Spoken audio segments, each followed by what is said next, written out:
All right, you guys, next story up. So, the Emmys. Everybody was like, Roxanne, you got to talk about the Emmys. And you guys, I didn't watch the Emmys. I had no interest. I mean, the only ones that I was rooting for was the people black. And I figured that I would see the people on the clips, on social media, the main ones that I wanted to see. I just was like, I ain't got the energy to sit through a 3-hour simulcast of, even though I heard that it was the same guy who, homeboy, y'all know who I'm talking about, who did the Oscars with the unfortunate slap of Will Smith to Chris Rock. What's his name, y'all? That blue is barking his ass off. But anyway,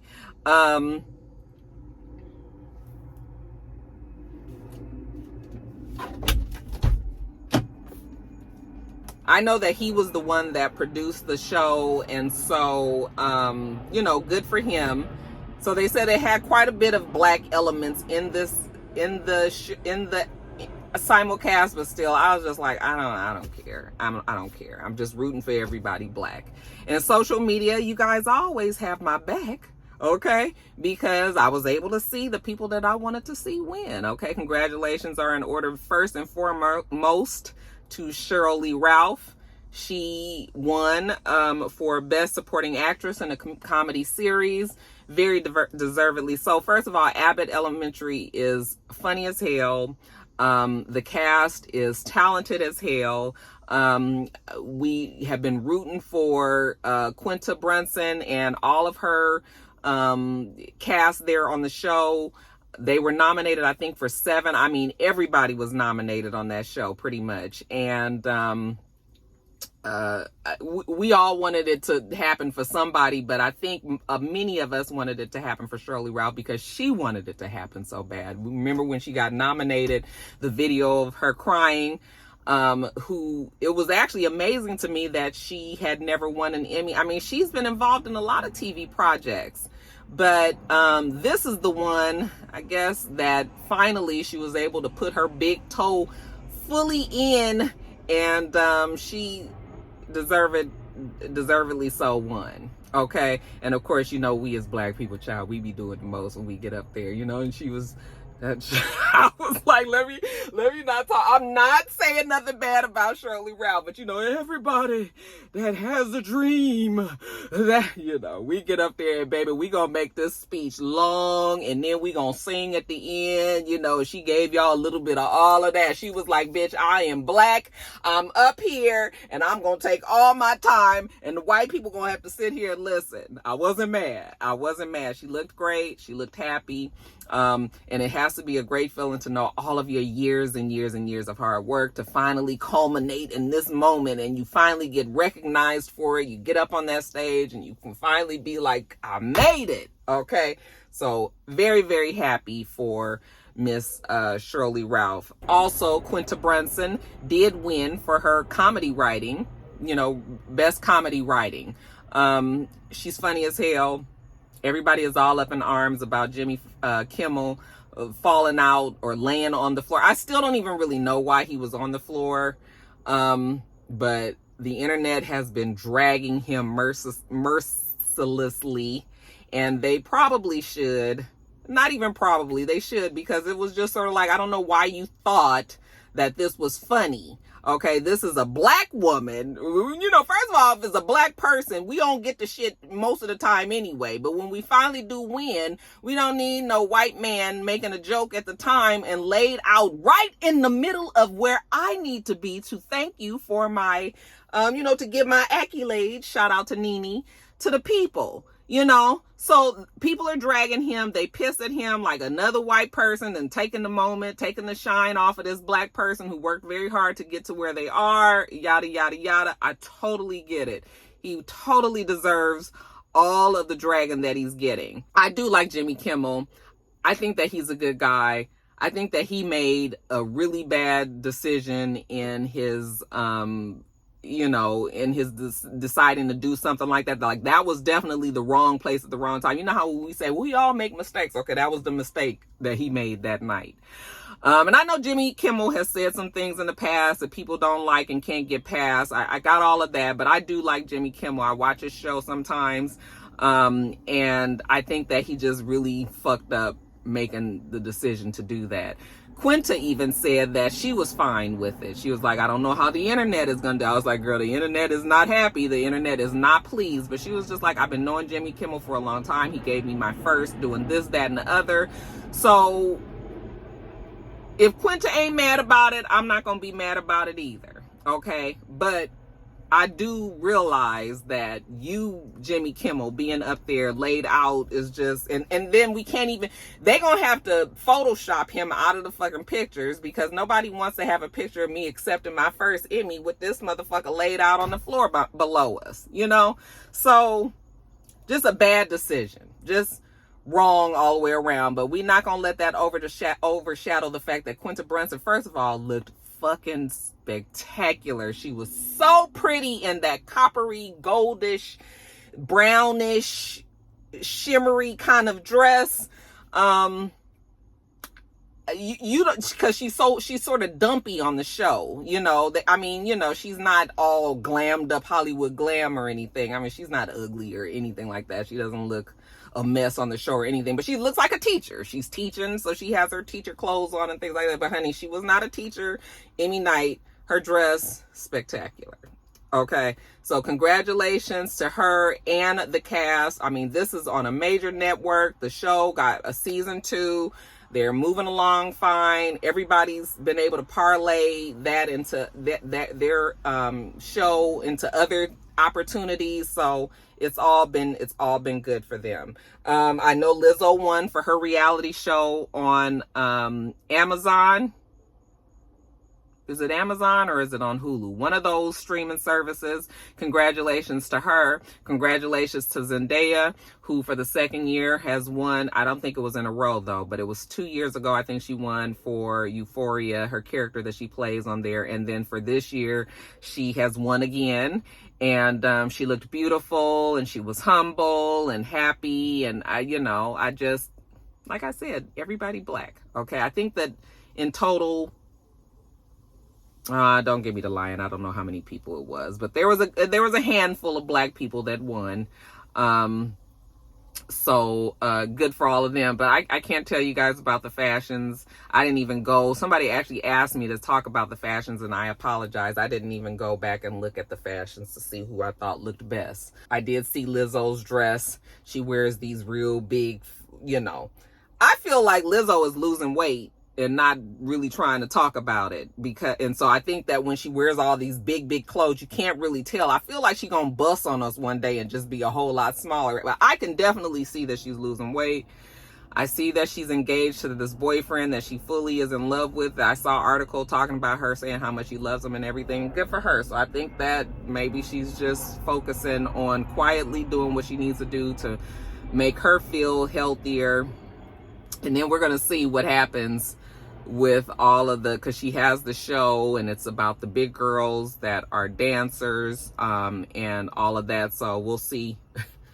So I'm just like, you can't get rid of the thing that has made you who you are. So it's like, it's sort of like how Monique was. Remember, Monique was the heavy set comedian, and then she lost all of the weight, so then she had to, like, all of her heavy set comedian jokes, it was just sort of like, now what do you do now that you're smaller? Anyway, congratulations to all of the people who won their Emmys.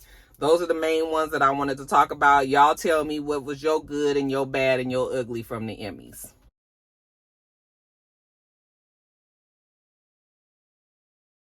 Let's talk about your girl Nicki Minaj. There's been so much going on. I promise you, when I do these kind of stories, I'll be like, well, Roxanne, this is one of them stories that you have aged out of. Okay, this is one of them damn stories that I don't even know where to fucking start. It's just been so much with the rapper girls. It's too bad that the rapper girls, now the rap men, they have their own shit. And they do have their beefs and shit, but it don't get played out on social media quite like the same with the women. I mean, the men's beefs, They should be something different. Motherfuckers be trying to kill each other and all of that. The female beefs of the rappers, it just be all this drama on social media.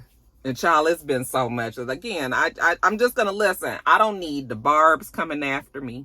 I don't need the Bees coming after me. I don't need the Hotties. I don't need the Barty Gang. I don't need the, City Girls. What do they call their group? Their group of fans. It's just City Girls as well. I don't need nobody's fan base coming after me. So I'm just going to try to give y'all what I was able to pick out. What I thought was probably the most important to the stories. You guys will probably have your own ideas about what is important, and feel free to put it in the comments below. I know I've had people say things like, you don't know how to do research. I absolutely know how to do research. I wouldn't be doing Top of the Blogs for 10 years now. Okay? Certain things I just don't care about. I'm not going to delve any deeper on researching for certain things. I feel like I can give you the surface, and if you guys want to know more about it, then you can go and do your own research. I don't need you in my comments telling me to do the research, okay? All right. Anyway, it seems like all of this started when the what's the name of the damn song? Super Freaky Girl remix came out. That song came out with Bia, Akbar V, Katie Got Bands, and Malibu Mitch. It was released on an episode of Queen Radio, which has just returned back to the airwaves. That is Nicki Minaj's radio show, where she's able to kind of get on there and just vent and rant and say what the hell she wants to say. Okay? And she's rubbed some people the wrong way, and you know, she just gets on there and she says whatever the fuck is on her mind. When that song came out, that for some reason got the people going, because well, you have a remix and you put these people in there. You can't have every fucking rapper girl on the song. I'm assuming that Nicki Minaj chose her favorite people to put the shine on, who otherwise wouldn't get maybe this shine. Did I say JT? JT was also on that song as well. And these are the people that she felt that she wanted on her song. The people that weren't on the song, social media, you know, got it going, that this person should have been on there, you should have did this, and you know how that goes. Okay, well, I mean, Nicki Minaj decided on who she wanted, and those are the girls that's on there. You know, hate it or love it, child. So that song came out. It was drama with that. Then the Plan B remix, I want to say that all came out around the same time. I'm not sure if it was the same day, but around the same time, the Plan B remix came out with Meg Thee Stallion and Lil' Kim. I was like, this is an excellent remix idea, because the Plan B, the original song, sounds like Lil' Kim. So it was just sort of like the perfect combination, you would think, to put Lil' Kim on there, so that you know, just to give you back that old feel, that old school feel, 90s feel of the rap when Lil' Kim was at her height, or should I say the, you know, late 90s, early 2000s. Child, I didn't open and close this door so much, but it is fucking hot. I guess I'm gonna have to turn on this air, because I don't want to sweat out my nice press on this wig either. But anyway, you guys, I'm gonna read the verse, just the beginning of why the Plan B remix became so controversial. Listen to this. Lil' Kim starts off and says, I don't know who needs to hear this, but nigga, you's a bitch. Your father's a bitch. Your brother's a bitch. Keep acting like this and your son gonna be a bitch. Nigga thinks they users, but they useless. Now, does that sound like Kim is talking about Nicki Minaj? Well, some people seem to believe that it does sound like she's talking about Nicki Minaj, especially the part when she says, your brother's a bitch. Okay, and we know that Nicki Minaj's brother has landed himself, has landed himself in jail after his sexual molestation case of his stepchild. Remember that. Okay, so people started to say that Lil' Kim was talking about Nicki Minaj, and I guess Nicki Minaj believed that Lil' Kim was talking about Nicki Minaj, and that started a whole nother other mess. Okay, now I don't know if it seems like Lil' Kim is talking about Nicki Minaj to me. It sounds more like she's talking to a dude, okay? But other people are saying, no. She is definitely talking about Nicki Minaj, and if Nicki Minaj believes that as well, then you guys know that Nicki Minaj is about to be on the rampage, okay? So, one of the byproducts of being on Nicki Minaj's bad side is if you collaborated with the person that's talking about Nicki Minaj, well then now she gonna have a problem with you too. And since Meg Thee Stallion is the one that was on the Plan B remix with her, Lil' Kim, well now Meg Thee Stallion is in her crosshairs. Okay? So apparently on the most recent Queen Radio show, Nicki Minaj said that she didn't say a name, but she said, imagine a person, basically telling you to have a drink, and then you tell that person that you are pregnant or you might be pregnant, and that person supposedly said to you, oh girl, you can just go to the clinic and take care of that. Okay. She also said that this same person didn't have anything to say about Nicki Minaj, wouldn't click on likes on her. I can't believe people still pay attention to who, I never pay attention to who clicks my likes. I'm just so wrong on social media, you guys. And now that I gotta post reels, that's the only way that my videos are gonna, my social media on Instagram is even gonna be seen. From what I understand is if I just post a picture, it's not even gonna get any traffic. It has to be a reel now. So it's just such a mess. But anyway, she said that this person doesn't click her likes, doesn't ever say anything positive or say anything about her.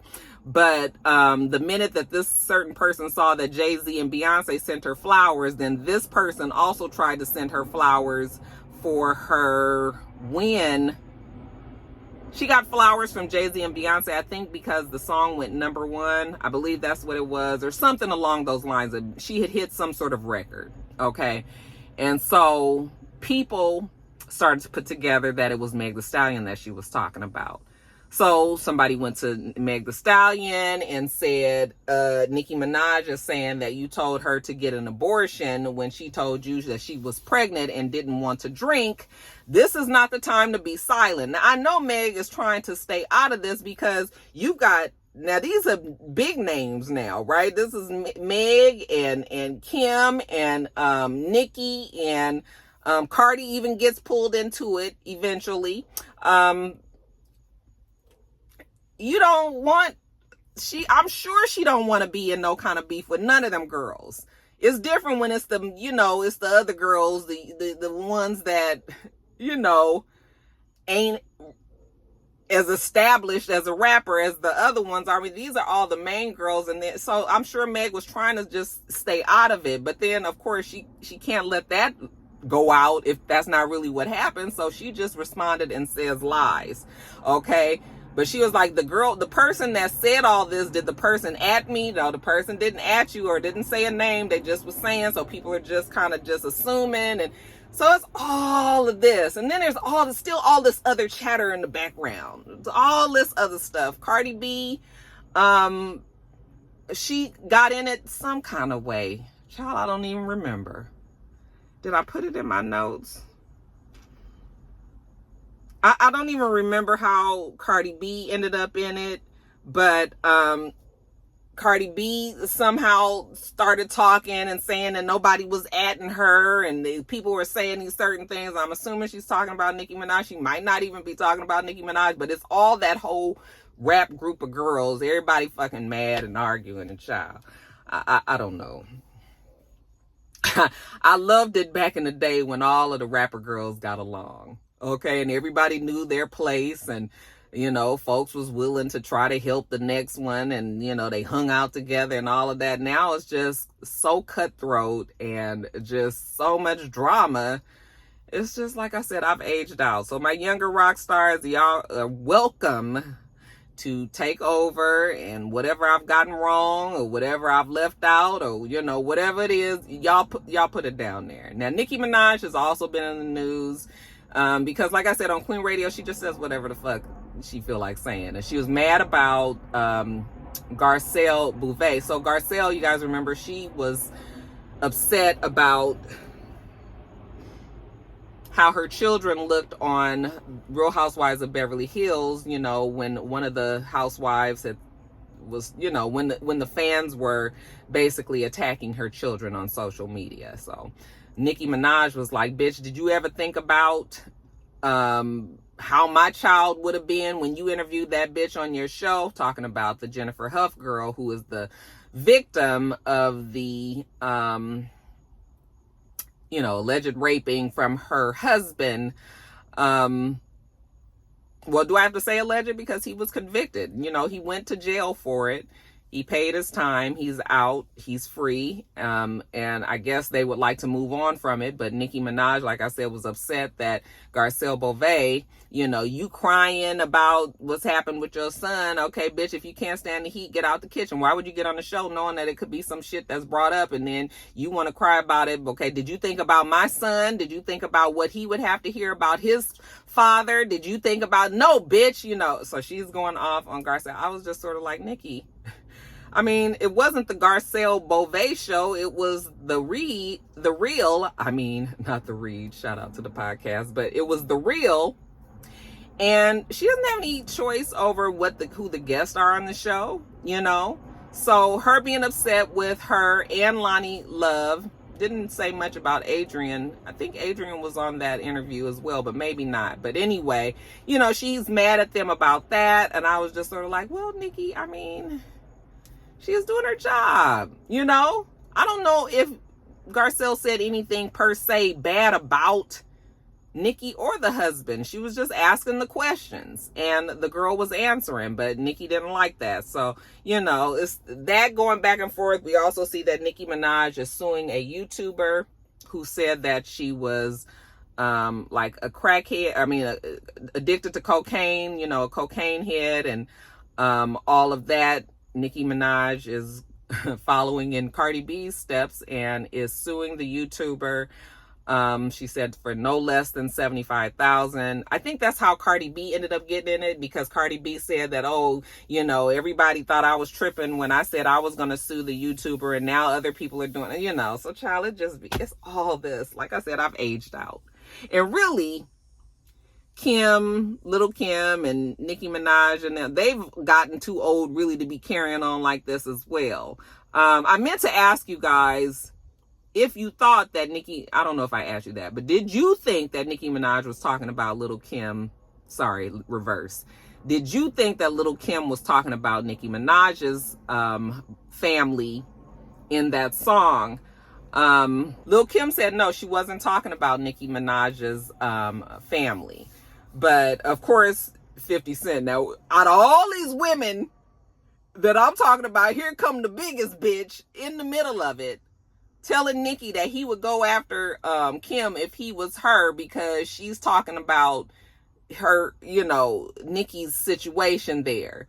So then Lil Kim gets into it with fucking 50 Cent. And then, you know, 50 Cent says something very terrible about Lil Kim's daughter, who is a fucking child. Even I thought that was stooping low for 50 Cent. You know, he always got a joke or some shit to say, and we deal with it or whatever. But when you start talking about a little girl who hasn't done nothing to nobody, she is a child. That was where I was just like, okay, 50, I don't know how somebody stays with somebody, because even Lil Kim said to 50 Cent's girlfriend, Cuban Link, like, you are a very pretty, very intelligent girl. You know, you staying with him. I mean, you know, she ain't gonna break up with him because of what he said about somebody else's kid or whatever. But I'm sure that was a discussion between the two of them. Like, why would you even do that? Like, why? 50 Cent is a person that has his own mind, is gonna do what the fuck he wants to do. So I'm sure that Cuban Link cannot control 50 Cent's mouth. But there are certain things that I'm just like, you shouldn't even be. Why would you say that about that little girl? You know? So, all of that story that I said, I'm sure it's a whole lot more to it that I have left out. Like I said, you guys are welcome to add your I was about to say, add your 50 cents, add your opinions and whatever you have to say and whatever I missed and whatever I left out. Look, I do not care. Y'all just take over the story, okay? But that's what's going on, plus a whole lot more in the Nicki, Lil Kim, Meg Thee Stallion, Cardi B, and all the other rap girl dramas out there.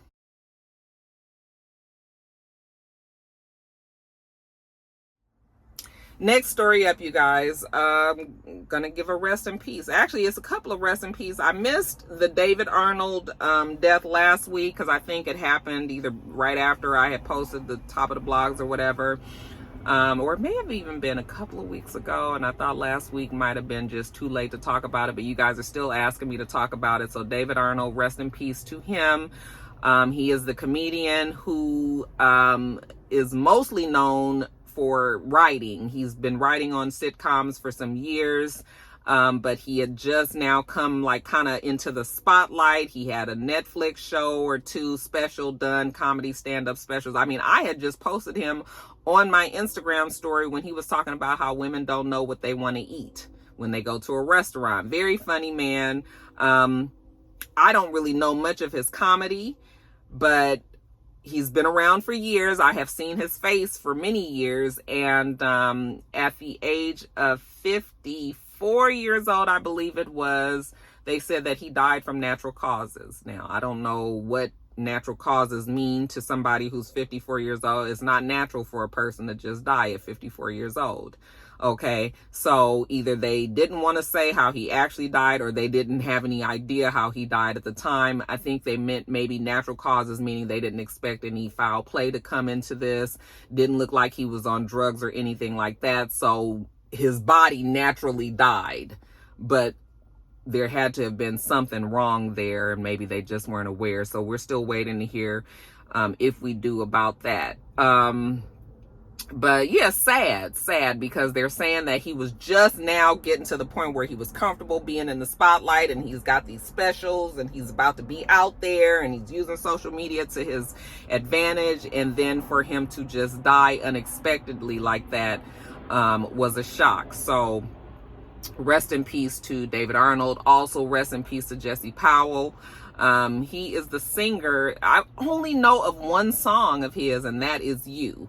Okay, never was a big fan of that song. That was the song to get married to back in like the early 2000s. Everybody was walking down the aisle or their first dance. It was to that song. Baby, it's you. Na na na na na na na na na na na na na you.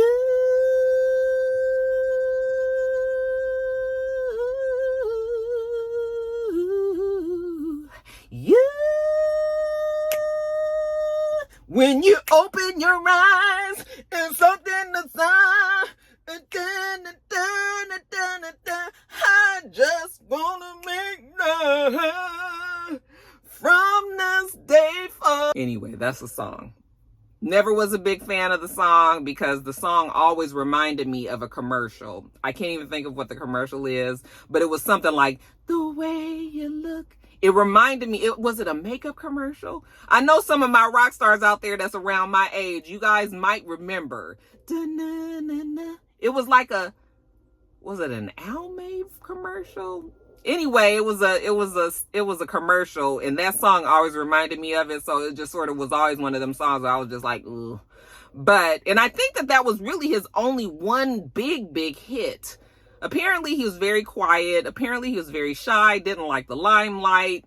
I don't know if he continued on with his singing career, but excellent voice. Okay, beautiful voice. That one song, sometimes that's the only song that you need to just put you on the map. And that is the one that I remember him by, and I think most people remember him by. I'm sure he's had other music, but I just don't know it. But he died at 51 years old. Child, we dying younger and younger. They didn't say why he died, but his wife, I'm assuming it's his wife because they have the same last name, or it could be a family member. But just the fact that they're so young, it just makes it even sadder because, even though I know, we all around the same age. And even though I know I have more years behind me than I have ahead of me, I still would like to think that I have at least a good 25 more years in me.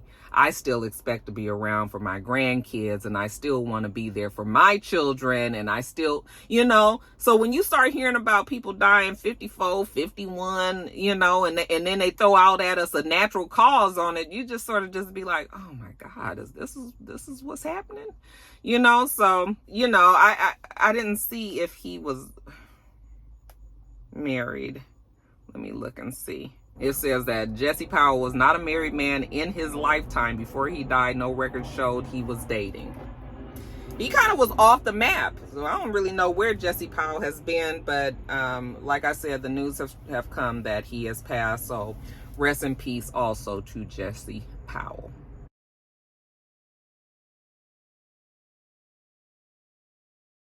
All right, you guys, let's talk about Neyo's narcissistic ass. Now, Crystal told us that he was narcissistic, but as the divorce proceedings continue or get started, we can kind of see for ourselves that Neyo is somewhat special, isn't he?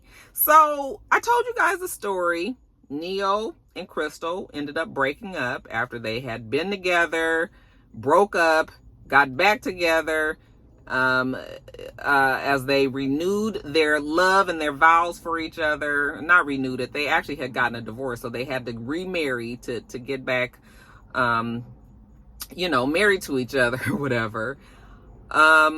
We found out shortly after they got married that Neyo not only was out there with other women, let Crystal tell it, paying for sex from other women, giving him their bodies for money, unprotected. As soon as she said unprotected, I was like, this is a baby or somebody got a disease. Okay, well, it turns out that he actually not only had gotten somebody pregnant, but actually by the time we found out the story, had a 1-year-old child. And I guess he must have been wanting Crystal to just stay and them try to work it out. And she was just like, absolutely not. I'm not staying in this marriage.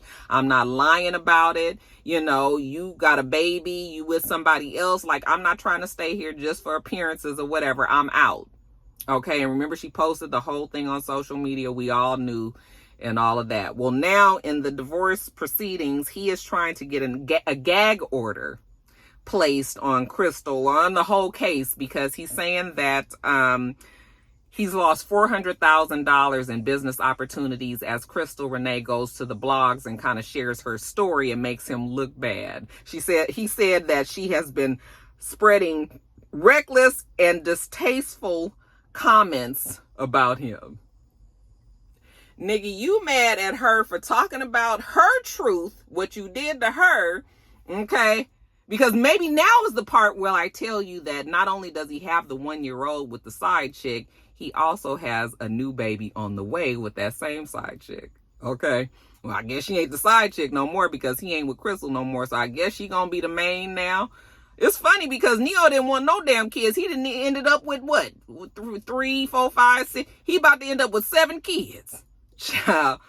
But anyway, he's saying that he's losing his business opportunity, so he wants her to be quiet because she's been on social media and she's been making him look bad. You've made yourself look bad all on your own, Neyo. Okay? And of course, this woman is going to speak as long and as loud as she can until I guess the judge shuts her up. But it's just amazing to me that he is saying that she's reckless and distasteful. I guess fucking another woman and getting them pregnant and having a whole nother family on the side with somebody else is not reckless or distasteful. I mean, oh, okay. But he wants the judge to make a decision. I don't know if he's been, what the result of this is, but it's just crazy to me that he's even suggesting this, considering. But child, that blue is in there barking his head off. Let me hurry up and finish. A couple more stories.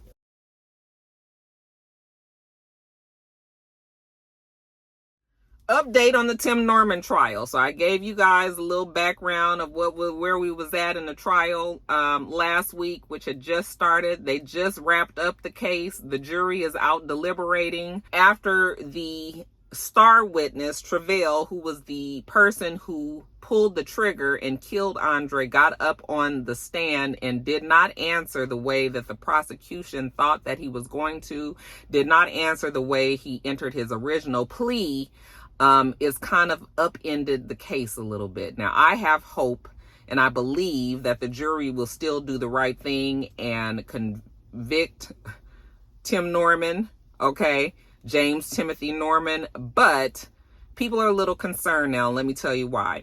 Apparently, and this is the information that I got from Chronicle Speaks. I was telling you that's one of the many YouTubers who are actually filling the story. But apparently Tre'vell got onto the witness stand and completely changed the story. He said that Tim is not the person who told him to kill Andre and that Tim was not involved at all. He's saying that there was some white guy by the name of Chris who said that he needed to do something to Andre. So he has completely given Tim he's saying that Tim is innocent, basically. Okay. And that is not what he said originally. He said that Tim was the one who told him to kill Andre, and they had the whole thing cooked up, and the Terrica girl was the go-between and make sure that they linked up and all that. Now Tre'vell is changing his story. It is important to note that he was facing a life sentence either way it goes, so there is no benefit in him changing the story.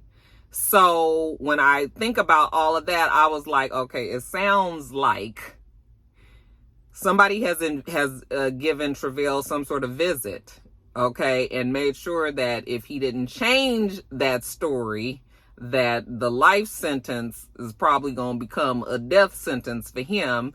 If they was able to reach him in jail, then it's clear that they can get to him again and maybe have scared him. Because otherwise, I'm just like, you know, he completely changed the story. Now the prosecution has to regroup. Well, they can't regroup because the case is over now. So it's gone to the jury. I still believe that the jury will do the right thing and find Tim guilty, but they've been deliberating for longer than what usually happens when you get a guilty verdict. Usually, if you already think that a person is guilty and you just wanted to hear the facts and none of those facts change your mind, then usually you just be like, okay, he's guilty. Nothing changed my mind. But when you now not really sure, then that is casting some doubt on the case, and that makes, you know, you deliberate longer, and that usually means that you can start talking to people and start changing your mind and all of this. So we'll see what happens there, but it's sounding like,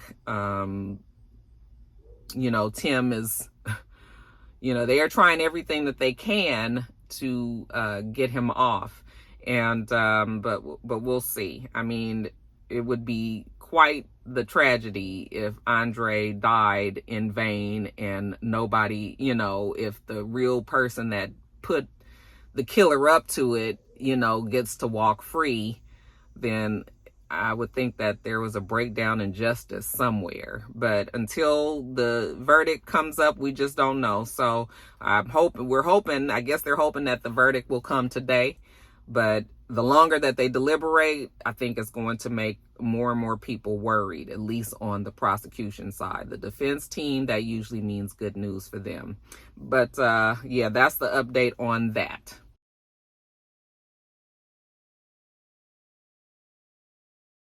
Another update that we need is RKelly.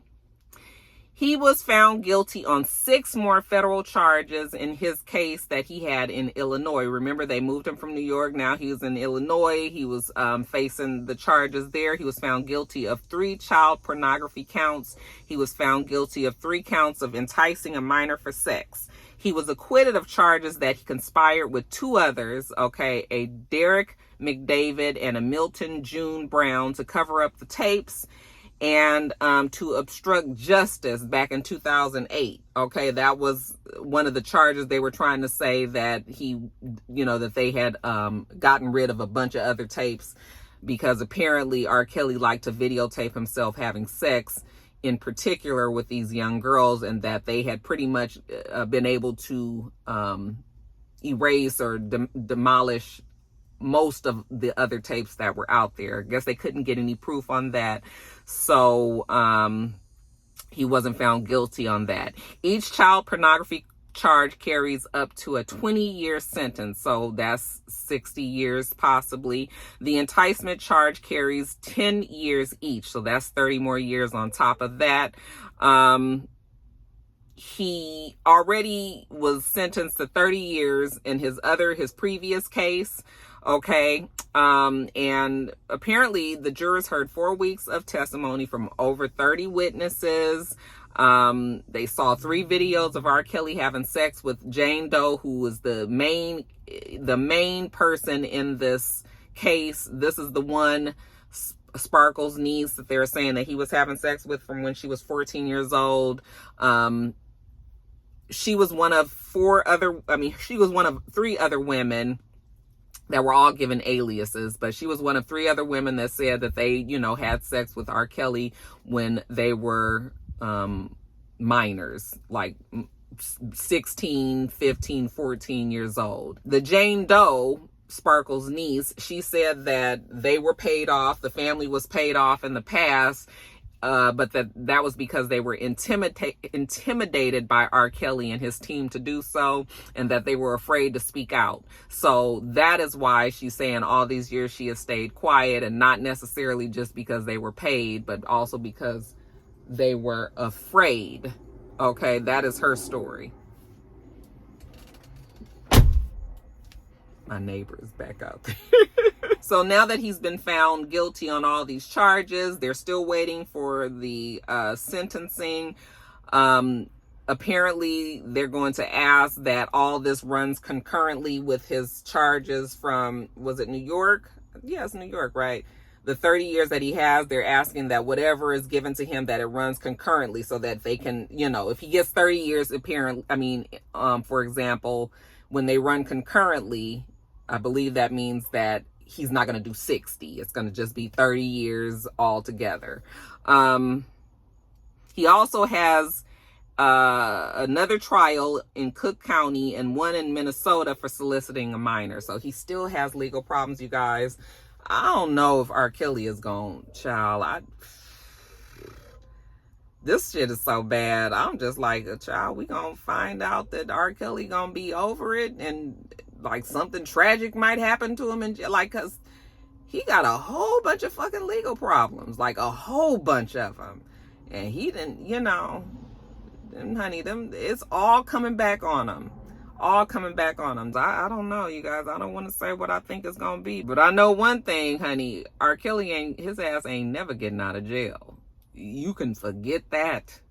It is not happening. He is going to die in that place. Let's hope that it's later rather than sooner. So we'll hear more about all the other cases, and when I find out about those, I will let you know.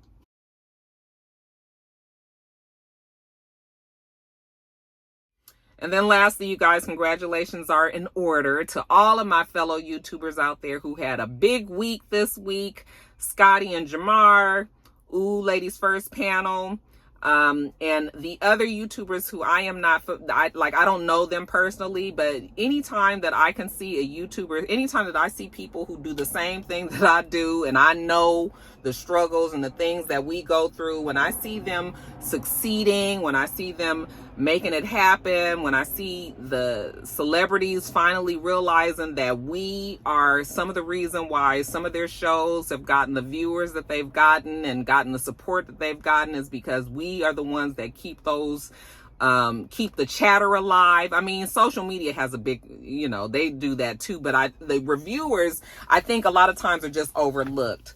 And shout out to Kandi, who I think is starting to realize that there is strength in the grassroots effort. Like, we don't have millions and millions and millions of followers, but we have people who are loyal to us, to our channels, and who watch us and who listen to us, or just like the back and forth that we can provide, where they can bounce their ideas and things off. Like, I think that it is great that Kandi realizes that this is a community that doesn't need to be ignored. So I love the fact that she reached out to her favorite YouTubers and that she granted them all their interviews. Shout out to Lady's First Panel, who got quoted in People magazine because the question was asked about her nephew Melvin, who was shot in the shooting at Blaze here in Atlanta. And since she answered that question on that panel, then People magazine actually quoted them on there. That is a big fucking huge deal. Shout out to House of Aaron, who I don't know. I've seen the name for many years. He asked the question that, I mean, has made it all over the blogs, which is huge as well, because we all see Shade Room and Neighborhood Talk and all of those big blogs that we all frequent. And he was on everyone asking Kandi about the relationship with Carlos King. I've always known that there was drama. There was a strained relationship between Carlos King and Kandi. I thought that it was because of the Portia Phaedra debacle, when they said that she had a dungeon where a sex dungeon where she was going to rape Portia and all of that. And remember, that story came out and they said that Phaedra and Carlos King were the ones that was responsible for that storyline. And they both left the show at that time. And I always thought that Kandi had an issue with him along with Phaedra, because that is a horrible thing for somebody to say about you, that you were going to rape them. This is no longer shits and giggles. This is some for real serious motherfuckers can go to jail kind of shit, you know? So I totally got why Kandi had a problem and still does. But I thought that was the reason why she had the problem with Carlos King. Now, I think that I had heard over time that Carlos King said that he didn't have anything to do with that story. So then I started to think like, okay, maybe it was just rumors, and maybe the fact that he left at the same time, people was thinking that he was involved and maybe he wasn't and all that. So I was just like, okay, I'm just going to leave it alone, because we were still seeing that Carlos King was working with Todd. You know, they have the show with, you know, the competition show on BET. Can't even think of the name of the show. The Encore. They were both producing that. So I thought maybe things had gotten worked out, but I think that it was just that they already had on paper that they were going to do that show together. But when House of Aaron had asked her what was the relationship between Carlos King and her, you know, she said that she could never forgive the fact that he tried to steal her story of Escape, and sold it to TV1, and then tried to backhandedly get information out of Joyce. I kind of feel like I've heard this story a little bit in the past, but she finally just kind of clearly said that somebody from his team contacted her mother and was trying to get information about the group, but like on the slick DL kind of way, and not letting them know that Carlos King was the one that was behind getting the information so that he can use that in his pitch, or whenever they did start producing the show or the movie or whatever on Escape's life. So once she found out that Carlos King was involved, you know, and that was their life and that was their right, out of the 4 girls in that group, them should be the only 4 that's talking about doing something, if anybody was doing anything with Escape. And so she said for that she can't forgive him. But y'all saw the video when she got the broke up was coming. I was like, oh. Everybody in the comments was like, once you start to crying and can't breathe and shit, yeah, you know Kandi was upset. So I was like, wow, because I first saw it on Alex's Instagram. He posted it, and I just was like, wow, that is serious, you know. And then of course it started being all over the blogs and everywhere. But so shout out to House of Aaron, because I'm sure that really helped him. I'm sure that blew him up, him being all out there. I mean, and shout out to all of the other YouTubers that got their moment. I was so happy for Scotty and Jamar and Bondi, especially. You guys know those are like that's my group. You know, I don't know all the new YouTubers, but much respect to all of them, because this job that we do is not easy. It is hard, and we work hard, and it's just nice to be noticed and things like that. So congratulations to all of the YouTubers out there. Did you guys watch any of the interviews? Y'all let me know.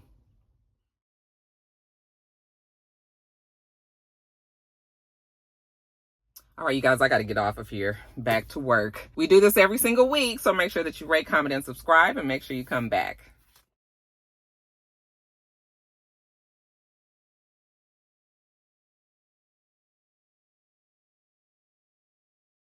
Until next time, rock stars. Bye.